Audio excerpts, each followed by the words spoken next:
ملت مسلمہ کا جو شرعی مسئلہ ہے وہ یہ ہے عزیزان محترم کہ جیسا عمل ویسی جزا. اچھا عمل اچھی جزا، برا عمل سزا، برے عمل کی سزا، اچھے عمل کی جزا. لیکن دوستو یہ ہمارے لیے ہے جن پر شریعت لاگو ہے. شریعت دینے والوں کو خدا عمل کے نتیجے میں رتبے نہیں دیتا. اگر عمل کے نتیجے میں شریعت دینے والے معصومین کو خدا رتبے دینے لگے تو صاحب آدم نے کیا عمل کیا؟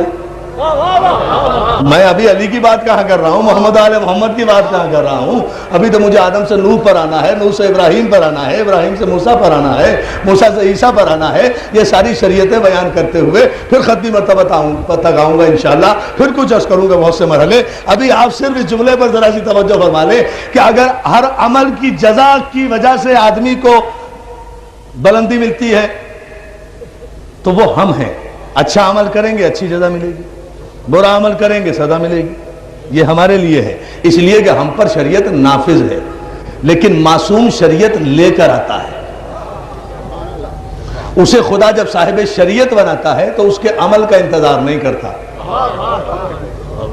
اس کی تخلیق میں فضیلتیں دے دیتا ہے اور اس کی فضیلتوں میں کوئی اضافہ نہیں ہوتا، پروگریس نہیں ہوتی. پروگریس ہوتی ہے ہر اس عمل میں، اس شے میں، اس وجود میں جس میں بنیاد میں کوئی نقص موجود ہو، اس میں ارتقا ہے. جو ایولیوشن تھیوری ہے نا آپ کی، ارتقائی تھیوری، اس تھیوری کا مقصد یہ ہے کہ جہاں کوئی کمی ہوگی نا وہیں تو ارتقا ہوگا نا. اور خدا جی نے معصوم بنائے، ان میں اگر کوئی کمی ہے تو پھر ان میں کمی تو نہیں ہے. دوسرا جملہ مجھے کہنے کی ضرورت نہیں، پھر ان میں تو کوئی کمی نہیں ہے جنہیں سواری سے شریعت بنائے. اب ذہن میں رہے شریعت کی ابتدا کہاں سے ہو رہی ہے. مجھے بتائیے اگر عمل کے نتیجے میں آدمی کو، انسان کو بہت توجہ، عمل کے نتیجے میں معصومین کے درجے بڑھائے جاتے ہیں، عمل کے نتیجے میں بڑھائے جاتے ہیں، بلکہ لوگ تو ابھی تک بڑھا رہے ہیں. آدم لوگ تو خاتم النبیین کے درجے ابھی تک بڑھا رہے ہیں. حالانکہ خدا تو اعلان بھی کر چکا کہ سبحان الذی اسری بعبدہ لیلا من المسجد الحرام الی مسجد الاقصی الذی بارکنا حولہ لنریہ من آیاتنا. خدا معراج کی آیت بھی نازل کر چکا. خدا قسم کھا کر والنجم اذا ہوا ما ضل صاحبکم وما غوا وما ینطق عن الہوی ان ہوا الا وحی یوحی. سورہ نجم میں خدا پیغمبر کے مقام بلند کو بتا بھی چکا کہ وہ دنا کی منزل پر گیا، فتح اللہ کی منزل پر گیا، قاب قوسین و ادنیٰ کی منزل پر گیا. یہ دو کمانوں یا اس سے کم کے فاصلے رہ گئے.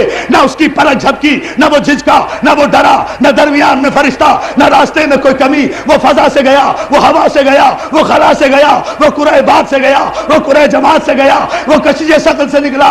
نہ ہوا نے اس پر اثر کیا، نہ خلا نے اسے ہلکا کیا، نہ خلا نے اسے ہلکا کیا، نہ آگ نے اسے تپایا، نہ سردی نے اسے ٹھٹلایا. وہ نور تھا اپنے مرکز کی طرف چلا گیا، درمیان میں فرشتہ بھی رہ گیا، بحر نور کے اس پار بھی چلا گیا. مقام محمود پر بھی میرا رسول چلا گیا، مقام محمود پر میرا رسول چلا بھی گیا. وہاں میرا رسول آج سے 1400 برس پہلے مقام محمود پر جا بھی چکا. اور ہمارا پاکستان کا شریعت معاب ٹیلی ویژن ہر خبر نامے سے پہلے یہی دعا کرتا ہے کہ پروردگار ہمارے رسول کو پہنچا دے اس مقام محمود پر جس کا تو نے وعدہ کیا. توجہ ہے، یہ عجیب دعائیں ہیں جو دی جا رہی. یہ شریعت معاب ٹیلی ویژن ہے.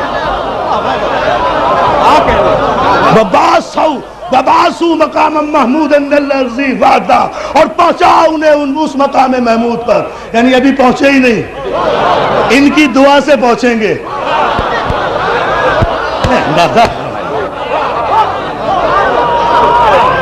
یہ شریعت آ رہی ہے، یہ شریعت آ رہی ہے.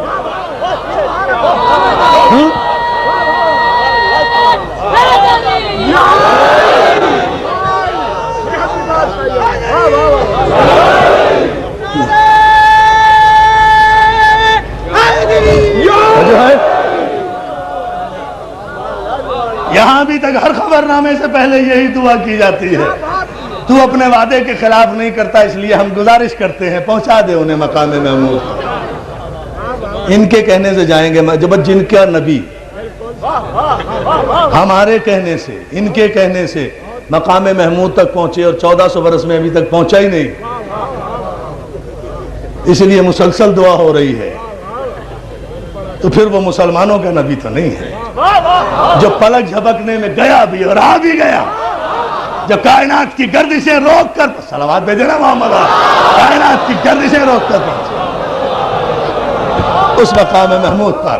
توجہ ہے نا جان محترم، ذرا سا اس امر پر اور آپ توجہ فرما لیں تو یہ پھر انشاءاللہ اس پر گفتگو کریں گے، لیکن لوگ اس امر پر اور غور کر لیں کہ آدم نے ابھی کون سا عمل کیا ہے۔ آدم نے تو کوئی عمل نہیں کیا، نہ کوئی عبادت کی، نہ کوئی سجدہ کیا، نہ کوئی نبوت کا اعلان کیا، نہ کوئی شریعت پہنچائی، نہ کسی کو مسلمان کیا، نہ زمین پر آئے، نہ کوئی مصیبت اٹھائی، نہ کوئی عبادت کی، کچھ بھی تو نہیں کیا، بنے اور مسجود ہو گئے، بنے اور کائنات کی ساری قوتیں ان کے سامنے جھک گئیں۔ تو کس عمل کا اظہار کیا؟ آخر کس عمل کا کہ آدم کو اتنی بڑی عزت ملی جو کائنات میں کسی کو نہیں ملی؟ شریعت کا مفہوم سمجھ تو لو، پہلے شریعت کا مفہوم سمجھو۔ آخر آدم نے کون سا عمل کیا؟ عزیزو، آدم نے عمل نہیں کیا، نہ نماز پڑھی، نہ روزہ رکھا، نہ حج کیا، نہ جہاد کیا، نہ تبلیغ کی، نہ کسی کو مسلمان کیا، ابھی کوئی ایسا عمل نہیں کیا جس سے آدم کو یہ عزتیں ملتی۔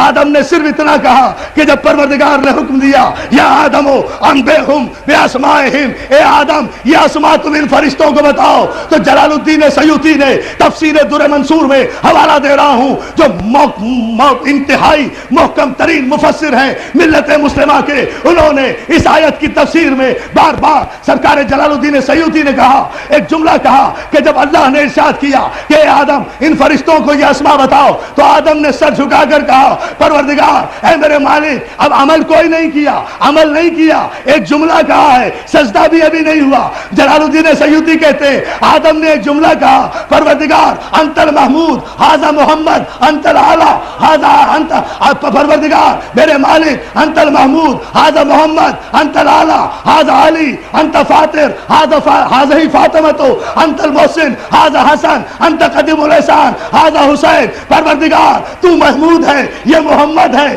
تو محمود ہے، یہ محمد ہے، تو اعلیٰ ہے، یہ علی ہے، تو فاطر السماوات والارض ہے، یہ فاطمہ ہے، تو قدیم ہے، یہ حسن ہے، تو قدیم ہے، یہ حسن ہے، تو محسن ہے، یہ حسین ہے۔ ادھر پنجتن کے الفاظ، پنجتن کے اسماء گرامی، ادھر یہ 5 حرف آدم کی زبان پر جاری ہوئے، ادھر سارے فرشتوں نے بلا چون و چرا سجدہ کر لیا۔ تو آدم نے پیدا ہوتے ہی کوئی عبادت نہیں کی، کوئی عمل نہیں کیا، اپنے عقیدے کا اپنے عقیدے کا اعلان کیا کہ میں پنجے تنی ہوں۔ آدم نے اپنے پنجے تنی ہونے کا اعلان کیا، یہیں سے شریعت کی ابتدا ہوئی ہے کہ آدم نے اپنے عقیدے کا اعلان کیا، فرشتوں نے سجدہ کیا۔